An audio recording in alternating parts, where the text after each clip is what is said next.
Hello there, and welcome to another episode of HomeTech.fm. Jason Griffin here. So happy to have you with us, and I am joined as always by my partner Seth. Seth, how's it going? Good, man. How's the football world going? Well, I'm on cloud nine over here, and you know that. I think big win for the Broncos this weekend, and super excited to be heading to the Super Bowl. You know, it's been kind of a weird season for them, sort of up and down, and the offense has been a little bit unpredictable, I think, is putting it lightly, and so we're just really happy, you know, living out here in Denver. It's Broncos country. People are kind of going nuts and really looking forward to the Super Bowl. But always a busy time of year for us. You know, a lot of people are going to be rushing to get their media rooms and theaters ready for the big game. So I certainly expect a busy couple of weeks in preparation for that game. Yeah, that's always fun. Everybody calls up 2 weeks ahead of time after we're 2 weeks backlogged and says, hey, yep, I'd like to get a TV installed and an entire surround sound system. What can you do? Yeah. Man. It really is. It really is one of the big deadlines in our industry. And sometimes I tell friends and family that if it somehow comes up, and I say, yeah, really, we've got a couple very busy times in our industry, and one is sort of right before the holidays and right before Christmas, and the other one is right before the Super Bowl. And those are really two of the big rushes in our industry, has always been my experience. Yeah, back when I was working at Circuit City, back in the day, as they say. That story always has to be prefaced with a little laugh, right? Yeah, exactly. The big thing back then was, of course, Black Friday and getting everything ready for like the Thanksgiving games. So I'd have clients come in and buy these massive AV systems, massive TVs, and of course, being retail, it was like, it's all coming back. They're returning this stuff. Oh yeah. So the Circuit City rental program. Yeah, exactly. As good as it was to make the sale, we always knew they were coming back. So yeah, that's got to be tough for retailers. I think a lot of people probably do that. The Costco rental program, But anyways, it'll be a fun game. I had a great weekend watching that game. Also got to go visit some family up in Snowmass, which is a big resort here in Colorado. Got to do a couple of days of snowboarding, and it's been a few years since I got out to do that. So that was a lot of fun. But I'm ready to get back here and get back to business. Yeah, I mean, it seems this last week, a lot of people, a lot of our listening audience probably saw a lot of snow. I saw a couple of pictures from Richard Gunther, like and Dave Zatz. Have you seen their Twitter feeds? They're like covered in snow, like 6 feet of snow. Ridiculous. Yeah, pretty crazy. Hope they don't have Nest thermostats. Right. Yeah. Let's bash on Nest some more. Well, no Nest bashing this week, and we're going to keep it positive. I know last week was a bit of a downer episode, but I think we've got some better news this week and some good stories that I'm looking forward to kicking around with you here. Yeah, I mean, and one of them is kind of a quick follow up to the Nest story. There was an interesting little article over on CE Pro talking about they called it the day the Nest thermostat dies, which is kind of funny, but it was response from home automation centric manufacturers on basically what to look for in a thermostat. And the article's pretty good. It's got a little bit of information from Control4 and Aprilaire, but there's a list on there, like 6 tips for thermostat selection. And if you are going out to get a connected thermostat, I would definitely look at those. The number one they have on there, designed and manufactured by an HVAC company, I mean, the Honeywells have been really good, but the number 2, that's the one you have to look for. Number 2 should be number 1, right? Exactly. Yeah, it has a common wire. Mm-hmm. You want to have that C wire, and you want to have it hooked up to a connected thermostat, because unlike your normal thermostat that sits on the wall and runs off 2 AA batteries, the smart thermostats have to have like Wi-Fi or another radio built inside of them that's going to use a lot more energy. And that's what happened to Nest. The little Wi-Fi module would kick in and it ran down the battery because of a software glitch. So the C-wire is what gets you that extra, that gets energy into the thermostat without it having to do trickery. And that should be number 1. But check out the articles. It's pretty good, and it's got a number of good points to look into when you're buying a connected thermostat. Yeah, I would agree with that. I think it's definitely worth a read, and we'll include that in the show notes at HomeTech.fm/96. And go take a look at that. Tell us what you think. Getting into our next story here, we wanted to give another tweet shout out. And this is, again, something that we've been encouraging our listeners. If you're listening and you're involved in kind of the Twitter community, or if you're a patron of the show and a member of our Slack chat channel, The Hub, we're encouraging listeners kind of throughout the week to reach out to us and share some stories or comments or suggestions about some of the stuff that maybe you think we should be talking about. And this week, Mark Childs, who's been a longtime listener of the show, and want to give him a big thank you for that, sent over a story about a product that actually, Seth, you and I think had caught wind of this a while back. I think they've been at this for a little while, and I don't know how to pronounce this exactly. So if anyone from the company's listening and I mispronounce it, I apologize. It's Domots or Domots, spelled DOMOTZ. And it looks kind of like an interesting little network management kind of remote monitoring tool, almost like a lighter, I guess, sort of a DIY version of something like iHeegie, and kind of an interesting looking product.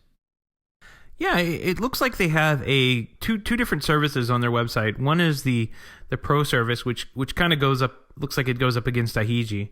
It says call for pricing, but it's got a do-it-yourself version too, which they have two flavors of it right now. One that runs on a NAS drive, so a network-attached storage like Synology, QNAP, and ReadyNAS is what they say. And then another version that runs on Raspberry Pi and Raspberry Pi Zero, which could be kind of killer because those aren't very expensive computing devices, and they have a small footprint, and they're pretty easy to get compared to buying a $1,000 Synology NAS drive. $5 or $20 Raspberry Pi is a lot easier to come by for most people. But this would be good for remote monitoring of your system, I think. Yeah, it looks pretty cool. I'm checking out their website right now. It looks like they will be out at ISE. And if anybody listening happens to be going to the show and gets a chance to stop by, we'd love to hear your thoughts on the project. First thing I think about is, we're in the process right now of rolling out iHeegie at the company I'm at. And it's a very robust tool, and one that I'm actually very excited about to be implementing it in our business. And I really think there's a lot of possibilities there. But a product like this that might be targeted a little bit more at the enthusiast or DIY crowd, I think could be great. We've got a lot of enthusiasts in our audience, and I know that it's not uncommon to run into issues with perhaps like a frustrated spouse. You put all these gadgets in the house and you think they're great, but then when something doesn't work and you're away on vacation or on business or whatever it is, then you've got a very frustrated spouse at home, right? And the system's just not working. And I think something like this, these sort of remote management, remote network monitoring tools are really the future. They represent the future of home technology, and having that visibility into your system and the ability to remotely diagnose and troubleshoot and even proactively monitor for issues, I think is really exciting. And it's something I'm definitely paying a lot of attention to. Yeah, definitely. And I'm just kind of skimming through the Domots website as well. The Pro side looks very compelling. I know from experience that iHeegie is very well developed and defined for our industry. I wonder, how many of those features that they'll be able to, replicate, I guess, because this. If anybody listening has an IT background, this kind of stuff exists within the IT world. I mean, it flat out, that's what most of the IT world is. They monitor the system health of the networks and computers, and they can tell if there is a processor or a hard drive on the network somewhere that is having a problem in a computer, and they can go out and proactively take care of it. It really doesn't exist for our industry except for iHeegie and maybe a couple of other small players, including this one here, Domots, and seeing more and more of these companies come online. I mean, this is great. I mean, I think even for us, in our industry, this is great. But this is also given a do-it-yourself solution for $299 a month. I think that's pretty killer. I mean, you could get out there and monitor your system yourself and see what's going on and proactively fix things before there could be an issue that you may not even know exists. Yep. Yeah, very cool. Love it. And I guess as you're talking there, I'm actually looking at their website, and you're right. I shouldn't kind of pigeonhole them into calling them strictly a DIY solution. I mean, it does say right on their front page of their website, it says already trusted by hundreds of home automation professionals around the world. So they are obviously savvy to the market and are looking to, kind of stake a claim there. So interesting product, interesting looking company, and definitely one that I'll be keeping an eye on. So let's move on to our next story here, Seth. And I think this was one kind of struck a chord with me, I think for obvious reasons. And CEDIA has, I guess, officially, according to a tweet from Julie Jacobson, decided to standardize on the term home technology professional, which I think has a nice ring to it. Huh. So a home tech professional. I wonder where they got that idea from. Interesting. I told you we should have trademarked it. Yeah. As soon as I saw Julie tweet that, I went straight over to Hover and tried to register HomeTech.pro, but unfortunately it's already Didn't registered. get there in time, huh? Yeah. There's a roofer over in the UK that has that domain. So maybe send him a letter. Yeah. Please, sir, for $15 a year. Right. Yeah, this was, I was kind of engaged in a pretty lively Twitter conversation following this. And I think, honestly, all jokes aside and naming coincidences aside, I think it's a good thing personally. I know that there was one gentleman, Tony, who I happen to know. I won't mention his last name. He's actually a Denver guy here, and he was involved coincidentally in the conversation. And I know that he kind of... he didn't really particularly seem to like it. He said, well, what about people in our industry that kind of do commercial work as well? He seemed to think that systems integrator was a more accurate term. My response to that is, yeah, it may be a little more accurate, but it's kind of a mouthful. And I don't think it's a term that's ever really going to take hold with consumers in general. And I really do believe that probably the single biggest job of an organization like CEDIA is maybe second only to providing educational tools and resources to integrators.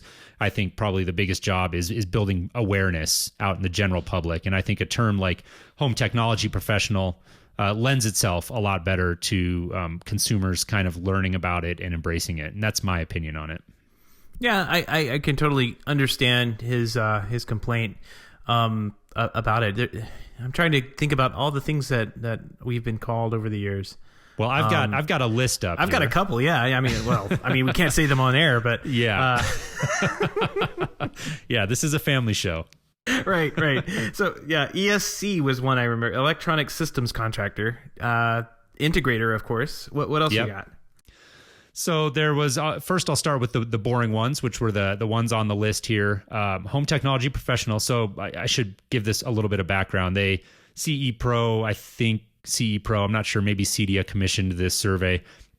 One way or the other, they surveyed about, looks like about 1,500 people, and they said, what should we be called in our industry? What should our name be? And the options were home technology professional, which I should mention one with a response rate of 30%. Second percent was custom integrator at 20%, and then it took a big drop down to 12% for home integrator. And then bringing up the rear were terms like just integrator, custom installer, technologist, and then at the very bottom with 5% was electronic systems contractor, which I think was kind of the one they were using for a while. Yeah. So it's interesting to see that one all the way down at the bottom. But, I think the Tony actually in this Twitter conversation that I mentioned a few minutes ago, where he was kind of joking, and it's true though. I mean, he said, well, CEDIA, try as they might, they're never going to change it. Consumers are always going to call us like the TV guy. And I had to laugh at that. That's exactly what I was thinking. I didn't see this conversation, but that's exactly what I was thinking. It's like too late. We've already been branded the AV guy and TV guy by TV guy and the stereo guy. Yeah, exactly. Yeah. You do security. You're the security guy too. It's like Yeah. So maybe Home Tech Pro will catch on there. Well, I will say that it is a term I feel like encapsulates best what we do. And it is something that I am very strategic about using when I talk to people and I discuss what we do in kind of that sales and business development environment. Is that's always my term of choice. Is we are a home technology company. I just don't feel like calling us an AV company really captures it. And home automation, I don't think really captures it either, because that's really only one part of what we do. And I just feel like it's hard to argue against the fact that really the term home technology, it encapsulates what we do. If it's technology related and it goes in the home, we have at least something to do with it, or we can. And so I think that to me, it's the most accurate term and the best choice. And it seems like the people who took that survey tended to agree. Jack of all trades wasn't on there. I would have voted for that one. Neither were any that we can't say on air. Right. Yeah. Well, yeah. Anyway, it's kind of a fun story. We'll move on from there, but I think that it was worth mentioning, and I personally think CEDIA made a good choice. Moving on from there, kind of staying in the CEDIA channel. Big news today out of Control 4, Seth, and I'm curious to hear your thoughts on this as kind of the Control 4 guy here in the group. Well, yeah, hold on. Should I ring that bell? It was kind of a muted ring, which I think is perfect, actually. Yeah, I guess so. Well, integrated power supplies, guy. I mean, this is amazing stuff we're going to talk about here. Yeah, Control 4 released 3 new controllers, and I'm going to joke around a little bit with them, but they look actually really, really nice, and I think they hit some pretty decent price points with them. They're calling them the EA series of smart home controllers. Now, The previous series was called the HC, which was home controller. Now it's called EA, which stands for entertainment and automation. Is kind of how I saw they were branding it. And they're really focusing and really marketing heavily the entertainment portion of it. Because I guess they were saying that most of their controllers are sold around the entertainment of the house, which you and I have talked about extensively. That seems to be the domain of the custom HomeTech professional. We're the ones who come in and build the AV section up of the home to work just as well as the home automation products that are out there. So Control 4 is really centering themselves around that, it seems, and introduce these 3 controllers as part of this new platform. It's actually an Android platform, so the navigator and everything is switched over to Android, which is kind of interesting. For them moving forward, they were using Flash, which I guess is still a technology. But that's debatable. Yeah. Well, I'm glad they moved away from Flash and started to use Android. That's really been getting to be long in the tooth of the limitations that it was providing dealers. The Android interface is actually pretty cool.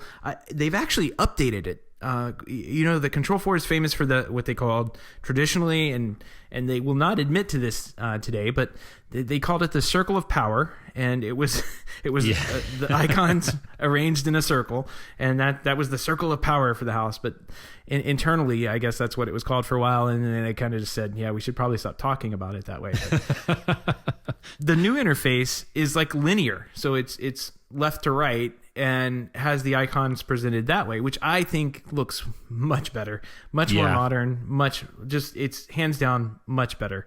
So I am very happy to see that. It was just time for a facelift, right?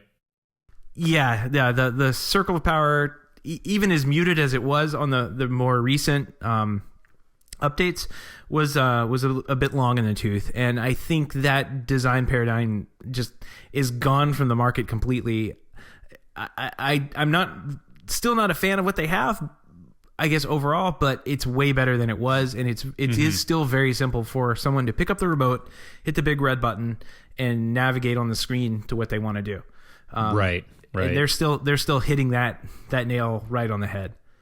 Yeah, definitely. And I don't want to make people gloss over with too many, model parts and pricing and stuff like that. It doesn't really lend itself well to a podcast conversation, but essentially there's 3 of these new processors, right? And they kind of range from the EA1, which retails for $600 and actually includes an SR260 remote. So that's a pretty good deal. It's a killer deal. Yeah. That's considering a great that includes the remote. Yeah. That's a really a nice, single room system that can scale up, and then it goes up to the EA3 and then the EA5, which it looks like is going to retail for about $2,000. And so, we'll link to the article, and you can go kind of read all the details about the IOs and everything that you get for that. But I think really, a couple things stick out to me. I've talked a few times since CEDIA about having the opportunity to sit down with Martin Plain and have a chat with him in my capacity as business development director at Harrison Home Systems, and really struck me as a sharp guy, like I've said, and very much The attitude that I got from Martin and from Control4 in general, again, was just kind of stay the course. We know who we are. We're comfortable with it, and we're just going to keep doing our thing and putting out the best products that we can inside of that, sort of structure. And this really, to me, is consistent with what they were saying. And the emphasis on that point of making entertainment just an entry level piece, and I'm not discounting it at all. They see how important that entertainment aspect of the smart home is, and still see that as a differentiator when you start looking at, again, the pure DIY solutions that are coming into the market. Still not very many of them playing in that entertainment, that audio visual space. So Control4, I think, is smart to put emphasis on that, but also put emphasis on it in a way where it is an entry point for dealers and a way to get the foot in the door, but then making solutions that are scalable and meet different price points and then can scale up to, a fully connected home. And they really see themselves as an infrastructure company, not just a device maker, an integral part of the home. And I think these processors are consistent with that. They look like a solid offering, and they got them at a few different price points, and I think pretty good price points. And I think pretty consistent with what Control4 is trying to do. Probably, as Julie's article alludes to, not something that's going to get the stock market and investors like super excited. But I don't, if that's the case, I don't know what they were expecting. This is what makes home technology tick, is releases like this, not all the shiny bells and whistles that you might get on a Kickstarter site where 80% of the stuff doesn't even make it to market. Right. Hey, I've got to take you to task on one of the things you said. Not to get too deep into the model numbers. I think these model numbers are the best parts of these controllers. Yeah. They've actually taken the model numbers and they've made them easy to use because for years we had problems with using the HC250, which was the home controller 250, and of course the SR250, which is the system remote 250. Those new model numbers were so close together, it confused dealers, right? Homeowners, everyone was really confused as to why the two model numbers were so close together. Now, system remote 260, that's fine, SR260, and now we've got the EA 1, 3, and 5, which is just basically good, better, and best. Yeah. They try and it's basically you get more inputs and outputs on the bigger one, and the other one's kind of a one-room solution, which it would work extremely well for that, especially at the $600 price point you were talking about. Yeah, no, and that's a great point, and not one that we won't spend too much more time on here. But I do think that as somebody who's often specifying equipment and doing designs, it's underrated when companies do use simple and easy to understand model numbers, right? We don't see enough of that. So yeah, that's a great point. I hadn't thought about that. One more quick thing that they mentioned, and they mentioned this actually, I watched the little live stream, which was like a recorded video they played. It wasn't really live, but it was a well-produced video and got the message and point out, which is what it needs to be. There's an Apple Watch now. They updated their iOS app. So there's an Apple Watch out now for the Control4 system, which means now I get to go get an Apple Watch because I really want one. That's what you've been waiting for, huh? Yeah, I guess. I mean, nice. And, a little more to this story, so go check it out. They're boasting a really fast processing power, high resolution audio. So quite a bit to the story, and definitely worth checking out. So go, if you need to find the link, HomeTech.fm/96, and we'll have a link to all the details on that story. Let's move into this next story here, Seth. We had actually found this, and I think it's really interesting. It's a new app for the new Apple TV, which actually allows you to essentially use your Apple TV like a tuner, which I think is pretty neat concept. Yeah, they're using what most people probably recognize. If you were in the do-it-yourself DVR movement back when, like, Windows had one. I can figure what they call it, Media Center or something. Yeah, I remember. I don't remember if that's the name, but I do recall Windows having that. Yeah, it's hard to remember. Like, I remember, what was it, Life Size or something? They had that. Yeah. Richard Gunther surely is listening and will, I'm sure cringing. Yeah. Smacking his head. Richard, I'm sure you're listening. Send us an email. Maybe give us some background on that if you have a minute. Yep. So they're using this Hoff Page, I guess that's what it's called, Hoff Page network tuner that you can put in. It's called an HD Home Run product, and it's a simple TV tuner that will just pick up broadcast television and encode it over your network. So once it's on the network encoded, the Apple TV can just basically tune into it. And this basically gives you a single interface on your TV for everything. I mean, you could really cut the cord with this because you don't need to actually leave the Apple TV to watch TV. You could watch Hulu and huge. Netflix. Yeah. I think this is really smart on their part, and I think it may, show kind of where things really should be going, because the interface is killer. Like, have you taken a look at some of the screenshots? Yeah, I'm seeing some of the screenshots go by now. I'm just checking out their website kind of as you're talking. It looks like they did a really nice job. I'm not a huge fan of the little app icon on the home screen. That's a little old school looking, but overall the interface looks really cool. This looks like a very compelling offering.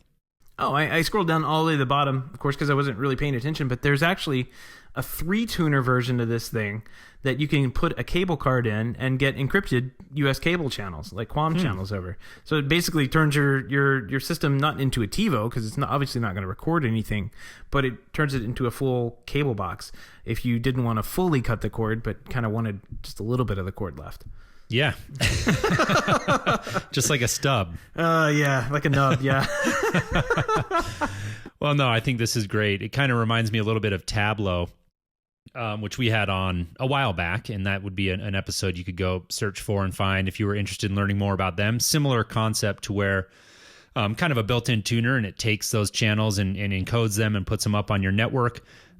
We had them on before there was this new Apple TV, and so that was really kind of the game changer here, is now app development is open on the Apple TV. And I know at the time, for instance, Tableau, I believe at least, had a integration with Roku, but not Apple TV. So who knows, maybe we'll see something from them on the Apple TV front. But I think this really does speak to, like you were saying, and I don't want to sound like I'm overstating it, but I do think that products like this speak to the future of TV, where we're not going to think of content in the same sort of silos that we currently do. And what I mean by that is, right now, if I want to watch cable, I sit down and I turn on the DirecTV box on my universal remote, and everything kind of switches inputs, and then it just happens. And then if I want to switch over to Netflix, I know, okay, well, I get to Netflix through the Apple TV, so let me go over there and open the Netflix app, et cetera, et cetera. And I think that, what we're working towards and what we can't get to soon enough, in my opinion, is where some of those walls break down. And it really becomes truly about what you want to watch and what you're able to sit down and just you're in the mood to watch. We'll get contextual kind of suggestions based on the time of day and maybe patterns of what we typically watch, which, we're seeing a little bit of already. But just getting it all into one interface, that input zero concept that I've talked about before. And I think this is kind of a product that speaks to that. And it's really exciting to me. I think it's kind of cool when we can stop thinking about content in these sort of, okay, well, that's my linear TV subscription, and this is my Netflix, and this is my Hulu, and it all just sort of comes together into a more seamless experience where we just get to sit down and watch what we want to watch. Yeah, I was just looking over at Tableau. Just because you mentioned them, I was kind of curious as to where they were. They do have that Roku integration, but the Tableau, I guess the biggest differentiator here is that Tableau actually allows you, or has the provisions in there for you to actually record what is playing and turn itself into a DVR. So which this doesn't have maybe yet, but I mean, this is the kind of stuff that I get excited about when a company like Apple or Control4 or Nest or anybody opens up an API to the public. You get innovation like this. This is great. Exactly. So I'm super excited about this. Maybe one day I'll buy an Apple TV. Yeah. and right. download this app. Yeah, I told myself that after the holidays, that might be my gift to myself, and maybe this will push me over the edge, because I'd love to just experiment with this. I think it's a really great idea. Anyone interested in learning more about that Tableau and how that compares, I just looked as you were talking, Seth, and that was episode 57. So HomeTech.fm/57 will get you there. And that was a great conversation, and also I think a really interesting product and one to take a look at. Yeah, definitely. So the 57. So now we're at what, 90? Yeah, we're getting close. Getting 96. Close to 100. 96. Oh, we're gonna have to announce something big. Yeah, we are. You got anything in mind? Yeah, maybe a little partnership with somebody. I don't know. We'll have to talk about it maybe next week. Yes, definitely. Tune in for that. We did want to tease that this week, and we're not going to let it out of the bag entirely, but definitely want to let longtime listeners of our show and new listeners as well let you know to tune in next week. We're going to be announcing a new partnership, something that we're very excited about, and really looking forward to working together and seeing how it develops. So be sure to tune in next week, and we'll tell you all about it. Yep, absolutely. And last week I did tease something big. My little project that I was working on. And you're finally on record. So I know that the months on end of waiting on pins and needles have got to come to an end soon.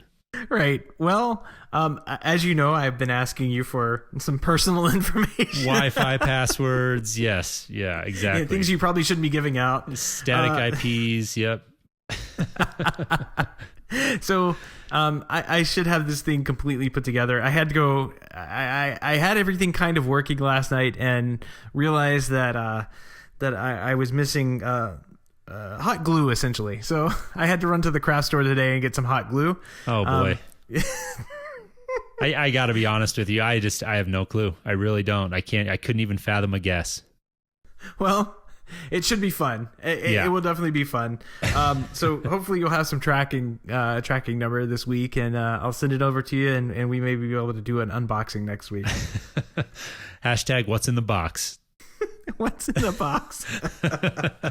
Which, like I said, could be read a number of ways. So anyways, I'm looking forward to getting that. I think that'll be fun. And like I said, I will make it my solemn promise to you right now, Seth, that I will not open it until you and I are sitting down and recording together. Sounds that could be a blessing or a curse, because I've had some problems setting it up, but that's the deal when it gets to the Internet of Things. We know that very well. Yeah, yes. That happens. Indeed. Well, kind of a short episode this week. We're going to keep it short and sweet. We've got a lot of big stuff coming up. Again, tune in next week for a big announcement that we're going to make. We're super excited about. And also, we're going to be gearing up here pretty soon for ISE. And we'll probably be talking a little bit about that next week, because that's coming right up. And I know that is a huge show, and one that I am massively envious of anybody going to. I think that would be... it's definitely on my bucket list, and I think it would be a lot of fun to be gearing up and heading out there for that show and talk about drinking from a fire hose. That one is kind of the granddaddy there, because it's it is literally the partnership between CEDIA and Infocom. So you've got just a massive show floor there, I'm sure, and quite a lot of ground to cover. Yeah, that's what excites me the most about this show, is that it's two of our largest shows here in the States combined, and then they're showing the European technologies. I mean, not just the U.S. companies like Control4 and Crestron will be there, and the European, like, keypads and KNX controllers and all sorts of fun stuff is there, and that you and I don't get to see every day. Like, this stuff is out there and exists. I happened to walk on a very large Luxone project the other day. You mentioned that to me. Yeah, that's interesting. So hopefully I'll be walking back onto the project. I'm not too sure, but I thought it was very interesting to see some 230 volt product sitting around the house, and maybe there's something there to it, and I can get back out there and take a look and see how it works. But I was really excited to actually see a project designed, and it looked like well done. Everything was set up and kind of looked like it may have been working or may not have been working. I don't know yet. The house is nowhere near done. So, but it all looked really cool, and it looked like a lot of the pictures that we get from the hashtag live install guys. It looked like that. So I was like really excited to see it in the States here. Yeah. Awesome. Well, if anybody's listening who's planning to attend ISE, shoot us a tweet at HomeTech Podcast and let us know what you're going to be looking for, and maybe we'll give you a shout out on the next show. We'd love to hear you. So once again, that's at HomeTech Podcast. Want to send a huge thanks to everybody listening. We really appreciate your listenership, and Want to plug right here and just make a quick mention that Home Tech is a proud member of the technology.fm family of podcasts. That's a great site. If you're into our show and you want to head over there and check out some other shows that you might enjoy, including the Smart Home Show and Home On. Those are two great podcasts. Also, just want to make quick mention, again, we're really trying to ramp up our email list this year, and we want to get people enticed to sign up for that, get your weekly show reminders, and also going to be doing some exclusive writing on our email list this year. And so signing up for that will get you access to some of that writing, again, that we're not going to be putting up on the website or anything. That's just going to be kind of exclusive thoughts and opinions and takes on some of the news stories that'll be just for our email subscribers. So if you're interested in getting that, we'd love to have you hop over to HomeTech.fm and just look on the right-hand side, and the sign-up form is right there. Yep. And if you're interested in reaching out to us and chatting with us, or submitting a tweet shout-out, as we like to call them, you can reach out to us on Twitter there at HomeTech Podcast. Or you can head over to the website at HomeTech.fm/feedback. There's a little form that you can do on there that emails Jason and I directly. You can also support the show at the same website, HomeTech.fm/support. There's a couple of little options there for you to support the show, either by ranking us in iTunes or heading over onto our Patreon page and supporting us with as little as $1 a month. And we definitely want to thank everybody who has supported us for the last year, Jason, like the whole year. Absolutely. Yeah. Amazing. Pretty wild. Yep. Yeah. We really do appreciate it. It means a lot. Yeah, definitely. So thank you, everyone, for supporting us both ways on iTunes reviews and Patreon. We really do appreciate it. All right. Sounds good, Seth. Well, I'll let you go, and I'll look forward to catching up with you next week. Sounds good, Jason. Have a good week.